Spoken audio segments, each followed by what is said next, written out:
ফজরের নামাজ অত্যন্ত গুরুত্বপূর্ণ নামাজ।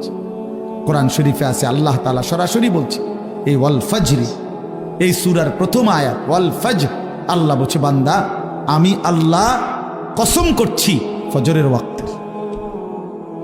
তাহলে ফজরের ওয়াক্ত আল্লাহর কাছে দামি ওয়াক্ত, এই জন্য আল্লাহ তাআলা সরাসরি ফজরের ওয়াক্তের কসম করেছে।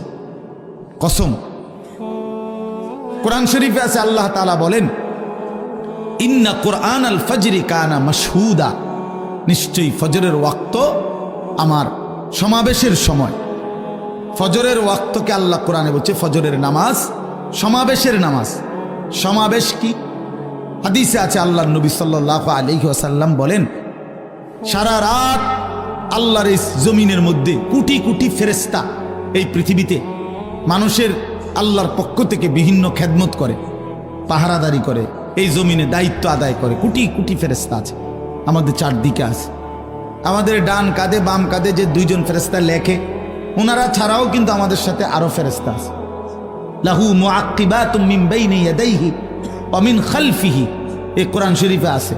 আল্লাহ তাআলা বলছেন আমার পক্ষ থেকে পাহারাদার তদারকি ফেরেশতা আমার বান্দার সামনেও আছে, পিছনেও আছে।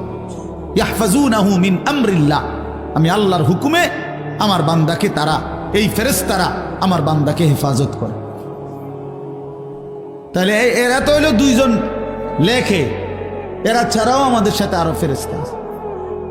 ফেরেশতা আছে এই মানুষের চতুষ্পদ জন্তু যেগুলো মানুষ পালে, এগুলোর কাছে ফেরেশতা আছে।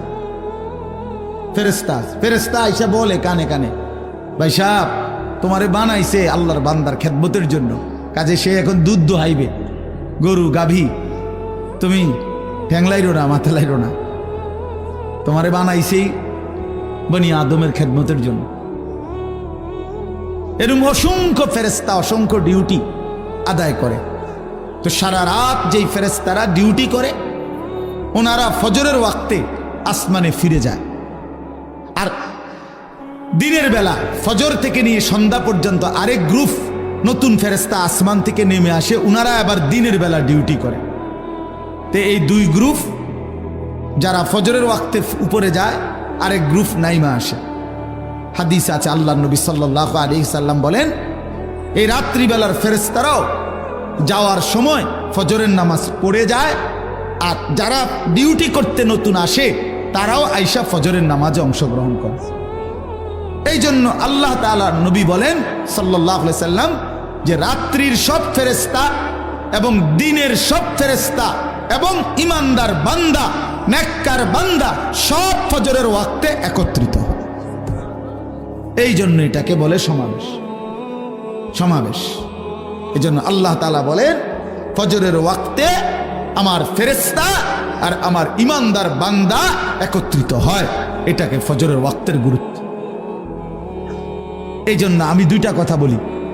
এক নাম্বার কথা হলো সারা রাত যায় ফেরেশতা ডিউটি করলো আমাদের, সে যখন ফজরের ওয়াক্তে নিজে নামাজ পড়ে সে দেখে আহা আমি যেই বান্দার ডিউটি করলাম ওই নাফরমান তো ফজরের নামাজে আসলো না। তো ফেরেশতা যাওয়ার সময় বলে তোর উপরে আল্লাহর লানত, সারাটা রাত তোরে পাহারাদারি করলাম, তুই আমার মালিকের সেজদা দিলি না। বুঝো নাই? আবার ওই যে দিনের বেলা সারাদিন যেই ফেরেশতারা ডিউটি করবে ওরাও যখন আইসা ফজরের নামাজ পড়ে তো ওই আইসা দেখে নাফরমান ঘুমায়, তো তখন এই ফেরেশতারা বলে তোর রূপে আল্লাহর গজব পড়ুক।